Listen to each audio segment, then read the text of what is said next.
Concrete Coatings getting us started this hour. It's a wonderful product I'm happy to add to the show, and I love the demonstration they gave me when I went over to try to understand. I was basically ignorant. I was like, what is floor tech? They wanted to come on the show, and I have a pretty strict screening process where I really got to know what's happening. Kevin's just a gregarious guy, and I remember when I met him, he goes, I'm a serial entrepreneur, and he told me about these other businesses that he started, well-known businesses, and did so well at. But he saw something in an industry, the floor coating industry, when people paint their concrete floors and put the metal or the paint chips or the flake in there and make it look all nice. It protects against oil and paints and other things that get on the floors in our garages and even in our businesses. And the problem is the products fail very quickly after you put them down. Sometimes within less than a year, they're going to fade or yellow, and then the whole thing looks different. It looks kind of dingy just by design. And so he and his team studied why that is. They said there's got to be a better way to do this that lasts.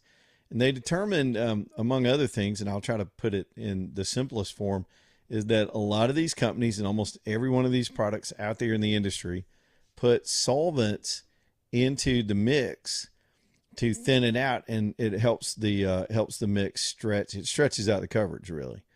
Takes it longer to dry, it off gases, it stinks, and then what really happens is over time it fails. It starts to peel up. Hot car tires will peel it up if it's in a garage setting.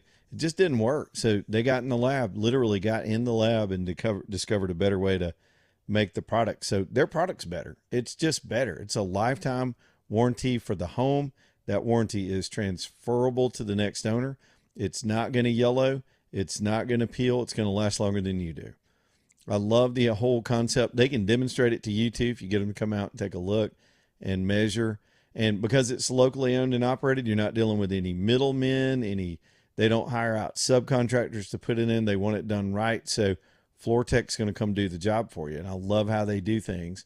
Let them come demonstrate to you how it works. Think you'll be impressed. Let them show you all their color variations. They actually do it with this sort of slide fader on a computer screen.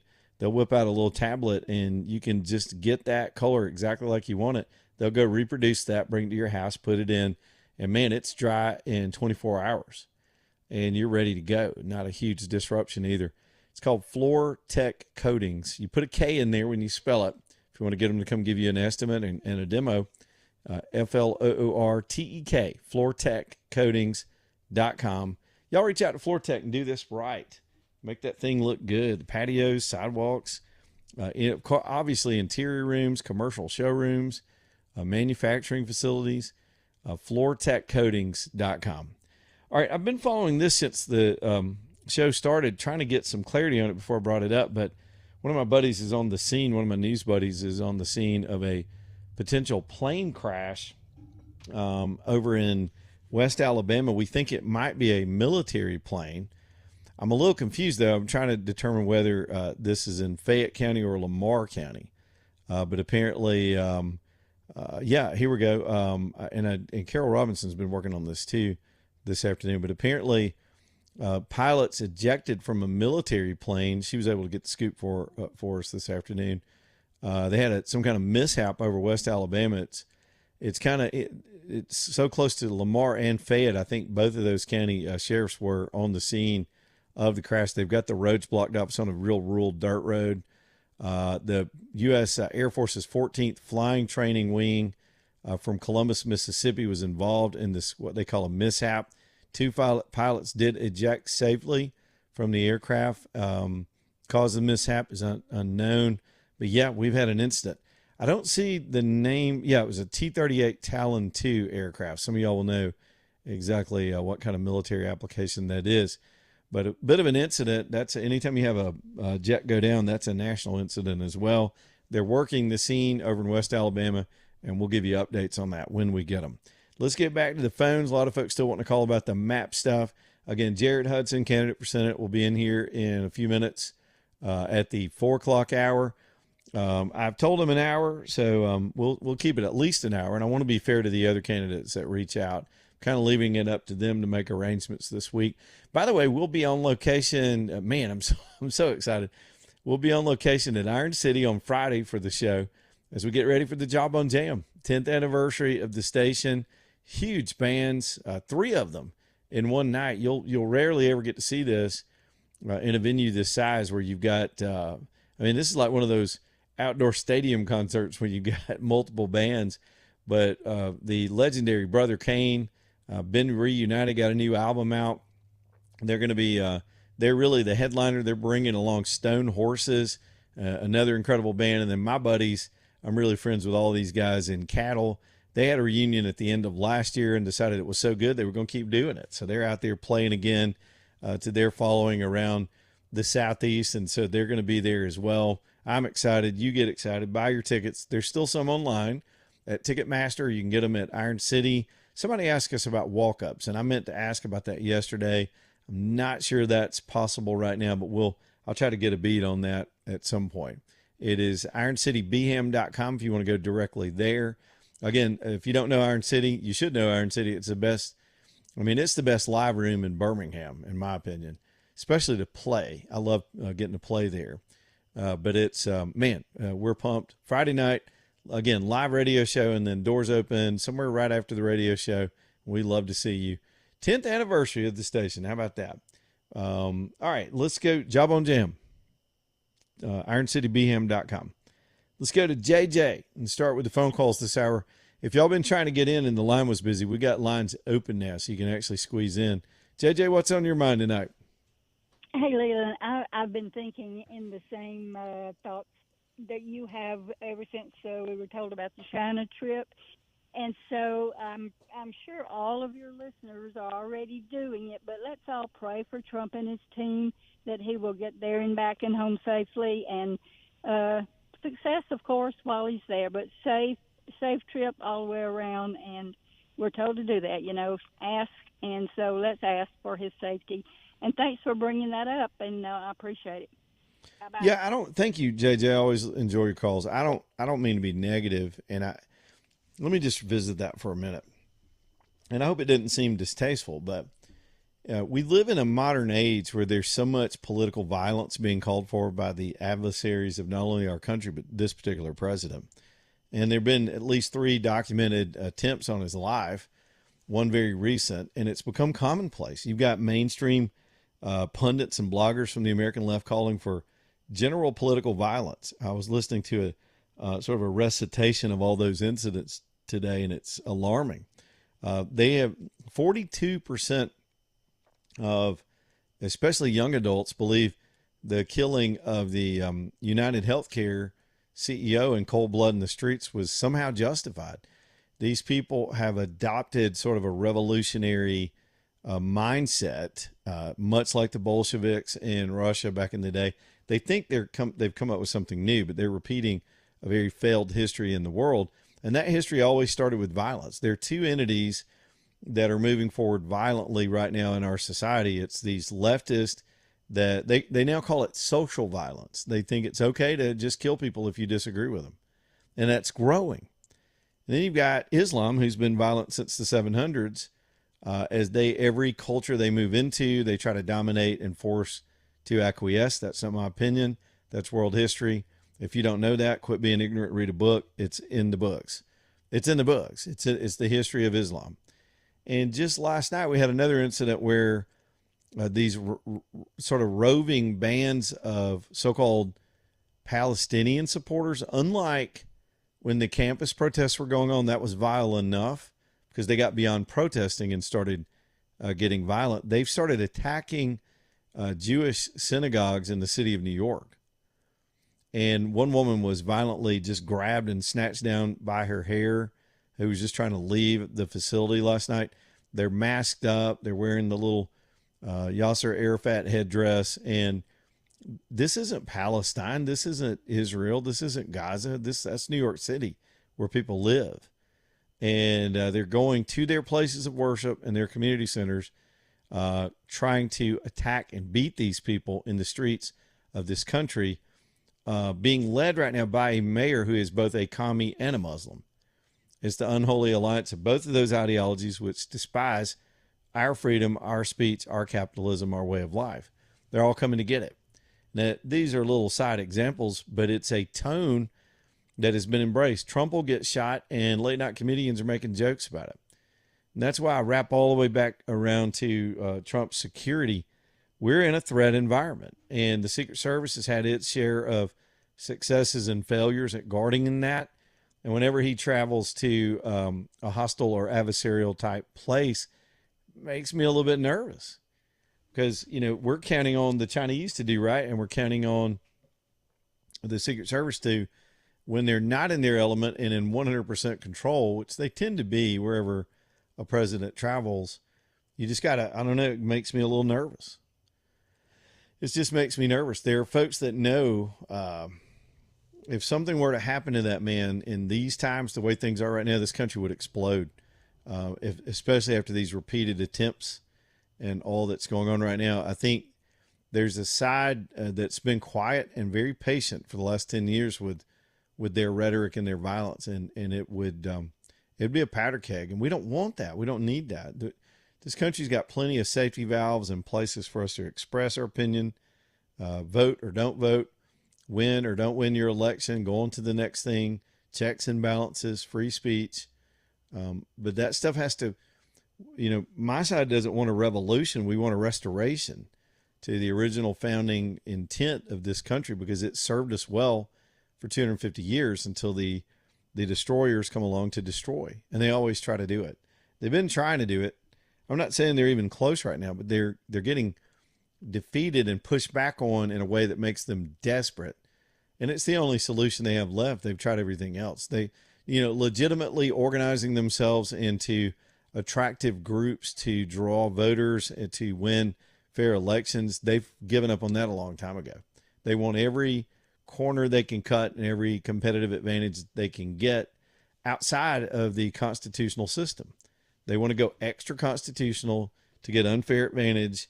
And we're pushing back on that. We're like, no, we're going back to the original document. We're going to live accordingly. We're going to guide this country according to the values of those who founded it to be the way it is, period.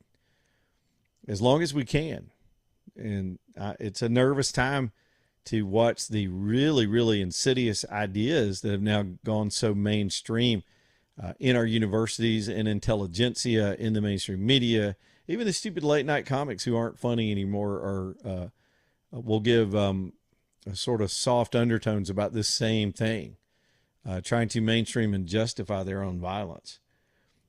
Anyway, it's the next 2.5 years will be critical.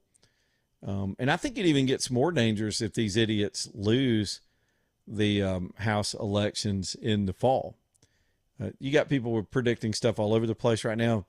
The left's at a huge disadvantage at the moment. Not a historical disadvantage, but a practical disadvantage in the moment. But that could change on a dime. And these people are desperate, and they're not going to be left to fairness. You got Republicans wimping out all over the place out of fairness. There's one senator in South Carolina that's refusing to go along with them changing their map this afternoon. We got Kay Ivey wimping out and not being aggressive with these same radical jihadi socialist nut jobs, allowing them to gain more and more power. Their strongest voices are coming from the socialist wing of their party, and our Republican leaders, John Thune today, more excuses about the SAVE Act. Says he just, I just can't find the votes. When these guys don't want to fight, they'll find an excuse, and we're seeing it all over the place. This election could primarily, the primary, that's kind of redundant, but the primary could smoke some of this stuff out. John Cornyn loses, Cassidy loses. We just saw what happened in Indiana with those wimps in Indiana getting wiped out for not being aggressive. I hope that there's the possibility there's enough primary challengers to these lame people in Montgomery that some of them will get challenged this fall too, but that's probably not likely. All right, let's go with Tom in Callear. Let's keep going with the phone calls. Tom, what's up, buddy? Not much. I was just sitting here thinking about that parliamentarian in the Senate. Yep. I never heard of that thing until recently, and then I found out that that person been there forever. Why hasn't Trump replaced that person? Well, it's not Trump's job. It's the Senate Majority Leader's job, and that's John Thune. Oh, well, that won't happen then. Nope. He's a Democrat in disguise. It's a she, and Mitch McConnell put her in place, and John Thune left her in place because the system rewards itself. Yeah. Well, I was just thinking about that, and I said, well, ding dong it. Well, get some nice MAGA guys in there. Anyway, you'll have a great day. Thank you All very right, much. Tom. And yeah, I was a little bit worried about the Trumps are going over to see China, but they wouldn't dare. No, I don't think they would. They would not. Tom, we appreciate you, man. But Iran would. there are other forces that would like an uncontrolled environment as well. Gary is on line one. Let's get this in, then we'll get to the break. Gary, what's up? Looks like you're really working on cholera today. That's where I live. Oh yeah. I wanted to make a statement about the guy with United Healthcare. I work for a company. We had United Healthcare for a while. We had, well, I can't think of the name of it right now. I'm old. But anyway, a good insurance, and the guys kept going, their wives taking their kids to the emergency room for a cold. So we got canceled, and they got United for a while. That's the sorriest paying insurance I've ever been involved with. So should you have shot the CEO in the head?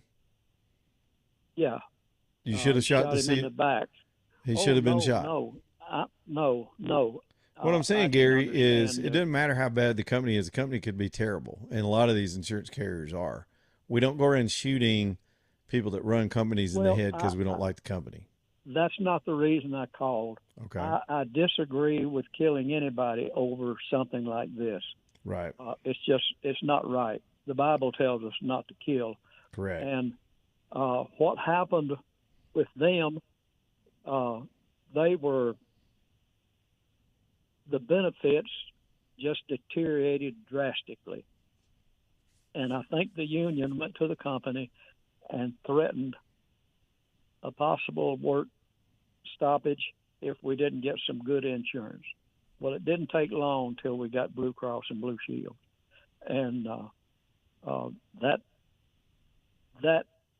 when that guy got killed and they said how much he was making, do you remember what his salary was?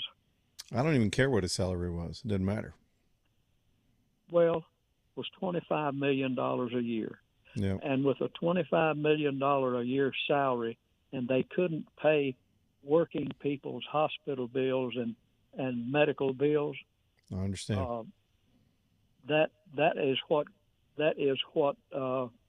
got this insane person zeroed in on him. Well, welcome to the revolution, Gary. You might as well get a little red hat or something, because that's exactly the ideology of the other side. Thanks for the story. Yeah, it's wealth envy, success envy. You don't know how to. None of y'all could run an insurance company. I'm not saying the guy was a good guy. We do not shoot people in the head over business decisions in this country. It's not enough to say, well, Lord says we shouldn't do it, but I'll tell you, and then you qualify it. That's wrong. Back in a minute.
All right, let's keep going. Michelson Laser Vision bringing you the show tonight. Dr. Mark Michelson and Dr. Jennifer Michelson helping people see better, one little exam at a time. These guys are so good, and I do appreciate being so clear. 2015 for all these years, and it was the miracle of LASIK that finally did it for me. I was a total wuss about it.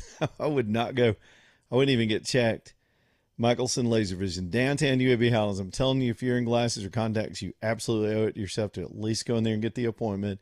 Check it out for yourself. Make your own decisions. Get informed, and then you'll be good to go. MichelsonLaserVision.com.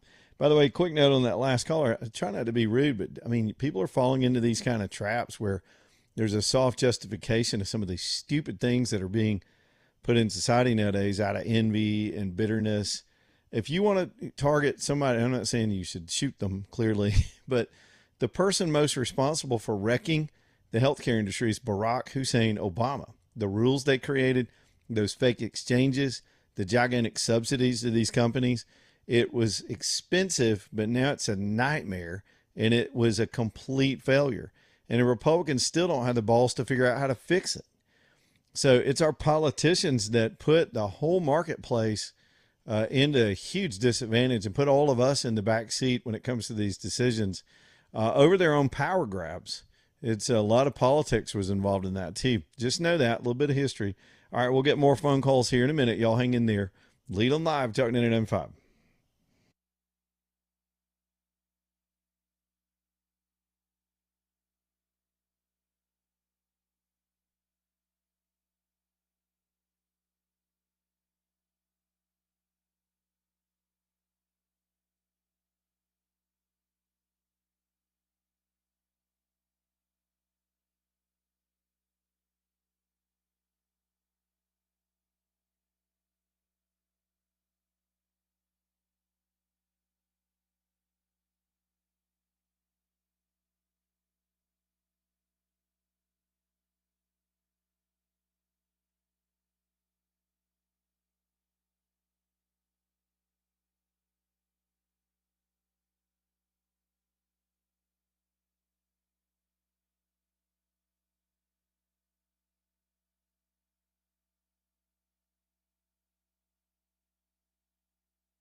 All right, it's 3:35. Leland Live, Blakely's Bouquets there for you as we we got through Mother's Day. I hope you took care of Mama with some flowers. Graduation season's here, and then it's just because season. I guess there are always special occasions when you ought to be giving somebody flowers, but Blakely's is just a place for that. Let me talk to the fellas for a second.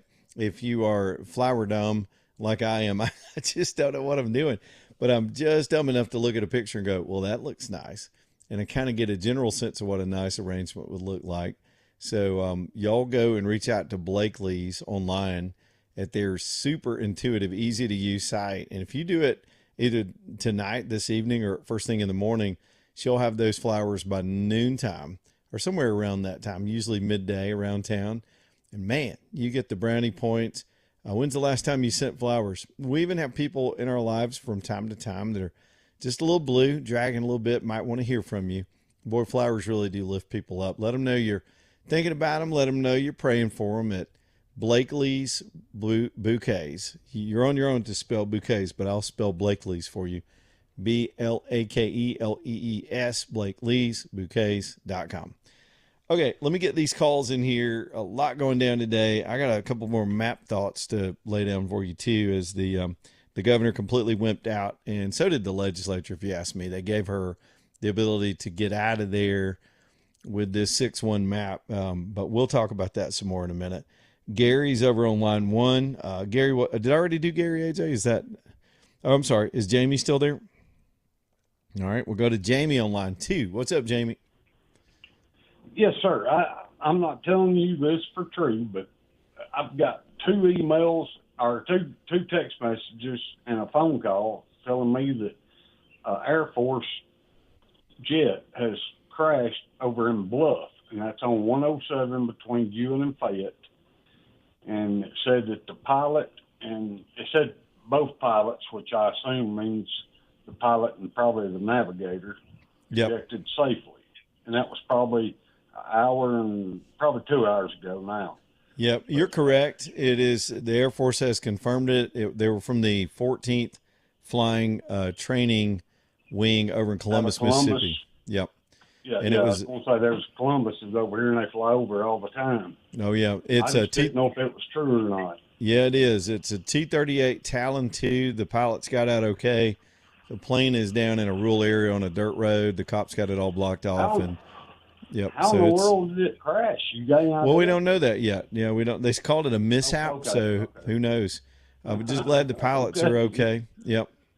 Oh, okay. I just didn't want to be spreading rumors. This was the biggest thing because I was in the military and I'm a veteran of foreign war, and I just didn't want to be spreading rumors about it. Well, good for you, because you're one of the few nowadays. Very interesting. Everybody loves spreading rumors online nowadays, so you're one of the good guys, Jamie. No, I didn't want to be doing that. I just wanted to make sure. I really wanted just to ask. I appreciate it, Jamie. Right, you are sir. correct. It did go down. I know, folks. That's a big deal. Yeah, I grew up in rural Alabama, man. You have something big like that happen, a big plane goes down. Been to many, many rural plane crashes too back in the reporting days, and it always winds up being a scene. I mean, they will wall off these sites and wait for investigators to get there. They've got to meticulously sort of reconstruct all the elements of the crash, even if they knew and know what went down, recover the right data boxes, and there's a lot of stuff that goes with it. So, yeah, we'll keep up with that, though. The good news, the pilots are safe, but a big deal over right there where Fayette and Lamar counties come together this afternoon. Real quick thoughts on the map again, and I ranted about that for the whole first hour. I'm just so disappointed in the big picture for the country. It makes sense not to give the Democrats, especially since they've gone off into this radical agenda that they've embraced that's very hostile to the future of this country. It's just hostile to the country. Letting illegals in here to take over everything and steal money. By the way, there's another fraud case coming out of Ohio today that's been being looked into. I think they're going to send J.D. Vance as well to investigate Maine, because you know that the governor of Maine just stepped out of that Senate race or whatever it was she was running for. She just stepped back because the noose is tightening on her all the fraud that was going on that was right under her nose and she knew everything about. They determined in Ohio, real quick, let's go to Ohio, that You had billions of taxpayer money that's gone missing. We're finding this in state after state. It started in Minnesota, but if somebody had just done a statistical analysis, if somebody in our government had given a damn enough to file a statistical analysis of where the money's going, they would have been able to red flag this. For example, 40% of the home health care money went to one county in Ohio. Ohio is a pretty big state with a lot of big metro areas in it. One county was getting 40% of the money. And of that 40%, it was all getting funneled into two little zip codes, all about 4 miles apart. That's fraud. I mean, it's a red flag to at least investigate the fraud. So back to my point, the Democrats voted for this stuff, both nationally and in their states, to put incompetent people in charge and allow this kind of stuff to happen and look the other way because they're scared of their own constituencies, like Tim Walz in Minnesota. So here in Alabama, we're going to give them another advantage to keep putting this kind of stuff in power. And it's just nuts. But here we are dealing with it here in Alabama, and the governor of the state decided to not put up a fight and allow the districts to go 6-1 based on a map that's already being challenged in the courts again because the way the map was drawn. Here's the story on that real quick to defend, believe it or not, Bobby Singleton. You can't draw these districts with the intent to exclude, and you can't draw these districts on the other side with the intent to be exclusive to one race. In other words, black people, you don't get your own district. And white people, you can't draw black people into a box. But what we're doing, let me argue the other side of this. The 7th District of Alabama, with great pride, African-American voters feel like that's their district. Okay. And you've had a black representative in that district for, 35 years. Fine. That may make you feel good. But what does that do to the Democrat Party in Alabama? Let's do some math. And this is the dirty secret. If you're a Democrat listening to me, you're just bad at math. If you really want to be competitive in the state of Alabama in district races, you don't want the 7th district because what it does, it puts all, almost fell over for some reason. It puts all the black vote packed into one district and makes all the Republican districts even more Republican. White Democrats, for example, don't have any chance of winning anywhere else in the state because the base vote they build upon to win majorities is all packed into one district. In other words, if you got the 6th district and it's 6% black, which I think it is, I haven't looked at the numbers, you're not going to get any black support in that district. The politician in that district can just completely ignore the black vote. Black vote's not relevant. You don't have to go to their town halls. You don't have to talk to them. They are non-factor. And the white Democrats don't have a chance because they can't build a coalition of traditional black support and white liberals to win any of these districts. So they're really screwed out. And Alabama kept doing that to the point where now all you've got are black Democrats and white Republicans. So he segregated the state. It's segregation. I keep trying to, it's freaking segregation. But yet people think it's a civil rights issue. And somehow we're supposed to be we're segregationists when we need to be for emotional advantage, but not tactical advantage. It's just mathematically not a smart play. But you can't argue. That's too rational for some people. Jason is in Homewood. Up next. Jason, your turn. Go, man. Hey, is Jason there? Can you hear me? Yeah, man. Go ahead. Oh, okay. I just wanted to say about the healthcare CEO. I really don't understand. People don't do simple math. I mean, if you take how many people they insure, he's only making 50 cents a person. Because I've looked it up. They insure 50 million people worldwide. I don't know how many people they have paid, but I also think it's funny that people want to get paid a lot of money, but when someone gets paid a lot of money, they can't stand that somebody has more than them. Yeah, that sort of, I understand where Gary was coming from about the dissatisfaction with the coverage, but that's not because the CEO makes a lot of money. The company, and I'm not defending the CEOs, but it's just a system of reward for people that have a unique skill set to manage something that big. A lot of times it's not their paycheck. They give them stock options based on the performance of the company And that's a good way to do it, to reward if the company's doing well. And the company has to do well or everybody is out of insurance. The person Well, most responsible for ruining insurance in this country is called Barack Obama, period. He had that agenda. He rammed it through in 2009, and the insurance industry has been a mess ever since. Yeah, I didn't know all that, and then that's good information because the media will never tell you. No, they're not going to tell you that. They act like he doesn't exist. He's running around having side meetings all over the world. He just met with the Prime Minister of Canada. He's been to he went to Downing Street. Every time you see a world leader start acting weird, Barack Obama was there the day before. He went to see the Pope. Then the Pope came out with some crazy stuff. This dude's running around trying to save himself right now because I think he's in legal jeopardy. He's been going up to the Hill, getting in the ear. Why didn't he just go paint, do some art or something like? Isn't that what George W. did? He went and started doing oil painting. Go retire, fool. You got a library. You can sell books and do speeches. But he's a busybody and a little activist, and he's running around getting in the way of stuff, trying to run a shadow government. And I think he's in legal jeopardy. But this guy was one of the most destructive presidents to ever exist in this country, and he ruined the healthcare industry. Yeah, I don't know who got the cheap insurance, but it wasn't me. It wasn't us. Hell no, everything went up. and the Trump team. Thank you, Jason. And I got to blame the Republicans too because they had a chance to fix it with John McCain's help.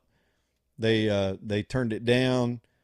And then instead of fixing it, they let it fall apart. Now that it's falling apart, they don't seem to have any plan they want to push through to make marketplaces fair. The Trump team's trying to do that with some creative ideas to allow all of us to be able to get in our own insurance pools outside of an employer. Then you're not tied to your job. I know we got this portability thing and you get COBRA and all that stuff, but that's not the same. If you could go out independently and find affordable insurance for you and your family, and it didn't matter where you worked or if you worked, because you could get yourself into different pools. Right now, the employers cut the deals with the insurance companies because they get the discounts for the pools and signing up these giant blocks of business. And in the end, it winds up being less than competitive. And then don't get me started on the accounting system with the hospitals. It's all a big old money laundering system. And the CEOs didn't create that system. They're trying to guide these companies through that system. But that system was wrecked and ruined by the revolutionary from Kenya named Barack Obama. Fact. That's what I'm telling you. Straight fact. Lonnie's Furniture Company bringing you the show tonight. LAUNIUS. Lonnie'sFurnitureCompany.com up there or it could be down there depending on where you are in Kimberly, Alabama. Just right there off exit 280 on I-65.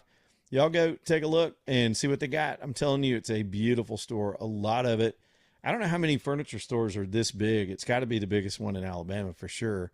It's almost an acre under one roof of crazy good selection for everything in your home. It's Lonnie'sFurnitureCompany.com, LAUNIUS, Lonnie'sFurnitureCompany.com. Back here in just a minute.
All right, let's get back in here. You know what's funny is I've got next sponsor up is All American Metals, and I was just sitting here bragging to Jared Hudson. He's about to pop in here with us in the next hour about the building. Everybody that comes here wants to talk about the building. It has been a great addition to my property. I don't know what I'd do without it. It's my dude space. You will not regret if you've got the room for it building your own pole barn, and especially with steel construction. And the best in the business around town is All American Metals. These guys are 2 generations deep. They've been putting up steel since the 1960s, and they know a thing or two about getting your building put together, whether it's a pole barn like I have, more of a residential project, or the bigger, more heavy-duty industrial warehouse type projects. They can build out retail developments, mini storage, you name it. The cool thing is it's fully integrated. So they've got their own design team and they've got their own manufacturing, so they control the whole thing. They even bring it to you on their own trucks. They don't trust anything in the supply chain that they don't control, and that gives you a better price. It gives you better turnaround on your plans and putting the building together and getting it to your site. They can even help you get lined up with a contractor. If you don't have somebody to get it vertical for you, they can come do that to you. It's All American Metals. Y'all reach out to them and start planning. You'll get excited. And being able to work with them the whole process really does make a huge difference. It's aa-metal.com, aa-metal.com. All right, let's get Bill in here. We'll take a couple more calls. Somehow we veered off into this healthcare debate, and then we'll keep on going at the top of the hour. Again, one of your candidates for U.S. Senate will be sitting here. If y'all want to call in. We'll stack up the calls, and he'll take all comers for at least an hour here. That offer's open to the other statewide candidates as well. Bill, what's up, buddy? Hey, Leland, on healthcare. I think a couple of thoughts is I'm like you. I think I'm frustrated that President Trump hasn't been able to come up with a or Obamacare, whatever you want to call it. I think part of the problem is that it's easy to get health care if you're a healthy person and you just want catastrophic coverage. Hey, I think you can probably go out and buy it today and probably get it pretty reasonable. It's hard, though. I think the hard side is one of the things that ACA did was the pre-existing conditions. If you got pre-existing health conditions, I think it was pretty hard to get health care. Sure, yeah. And what I think, ACA tried to do was combine those two things. And whether it tried to do a lot of things, but what they wound up doing, I'm not sure. But I think that's the hard part. It's not hard to provide health insurance for healthy people. No, but what they do is they go out and buy it. It's pretty cheap, Well, you want to buy catastrophic health insurance. That's no big deal. The other thing is, I think if you go back in time, one of the things that hurt health insurance was when they brought the HMOs in. When you had a case where I guess Nixon said, basically allow the health insurance to provide health care for a fixed fee, and they make more money if they provide less service. In other words, you say, I'm going to pay you on an HMO, I'm going to pay you $1,000 a year. Well, if you give someone $1,000 of service, you don't make anything much. But if you give them $500 of service, you make money. So we've had some problems in the system, I think, prior to Obama. Well, yeah, the Obama ginned up the idea that we were in a healthcare crisis. We had the best healthcare in the world. There was no crisis. It was expensive. So, and as you point out, it was the catastrophic care and the more riskier and expensive end of the risk pool. There's always going to be a problem in any system. And it's true. What they do for you in Canada and with the public health system in the United Kingdom is tell you go home and die. That's how they hold their costs down. That's what a socialist system does. They don't say, oh, let's find a way to take care of these poor, sick people. They go, well, you're too expensive. They even offer in Canada right now, they offer a prescription basically to die if you are untenable to their system. At least a modern, as expensive as it is and difficult as it is, the capitalist system doesn't do that to people. It doesn't mandate death. But there always got to be ways to hold down those costs. What they try to do it in the private sector is put healthy people and sick people in the same risk pool, and it evens out the odds of the risk pool and makes room in there for the company to survive and still be able to take premiums from the healthy folks and pay off the sick folks. Those pools get disruptive. Go ahead, Bill. Well, I was just going to say the problem with that, though, was the healthy people, don't even take it. Right. Because they just say I'm healthy, so I don't need it. So you still got that. So you were forcing. That's right. They tried to tax healthy people into the insurance pool to take their money and hand it to sick people, and it still failed. It didn't work. That's just a socialist concept on the face of it, and that's why. By the way, Bill, I guess you know enough history to know socialism always fails. All right, that's enough of the health insurance economics debate. I appreciate the call, though. Lord, we got things to do today. Jared Hudson, candidate for Senate, on his way in here. He's here, but he's going to be up here on the stage here at the podcast, at the broadcast with us here in just a minute. So 545, again, 9950 for you newbies. That's the phone number you can get in here. Just keep your calls quick. We like to roll through them quickly, ask a question. We'll move to the next caller, let him do what he can to answer it, and we'll do the same thing, try to be fair to everybody that shows up between now and the primary. Alabama Bass bringing you the show tonight, too, alabamabass.com. Y'all, listen out. If you got somebody in your family that's aging, we were just talking about that issue, it really does help for them to have their independence. It's good for them, good for you. It can cause a lot of stress on the family to figure out how's mama going to get around. You can age gracefully in your own home and do it with the help of Alabama Bass. Their bath fixtures are beautiful. They're not hospital-looking, what we used to call handicap systems. These are nicely thought-through, well-done systems that are good for folks that are aging in place, going through disabilities. Even people that have disabilities in their family with younger folks as well can be a life changer. You won't find anybody better than John and Jill and that team over at Alabama Bass. So reach out to them, let them come show you what they can do. They'll beat the corporate schmucks every time on price and the way they do things in their turnaround. 2-day project, too. They're in, they're out, they're done, and it's beautiful. It's alabamabass.com. Back here in just a minute. Hang on.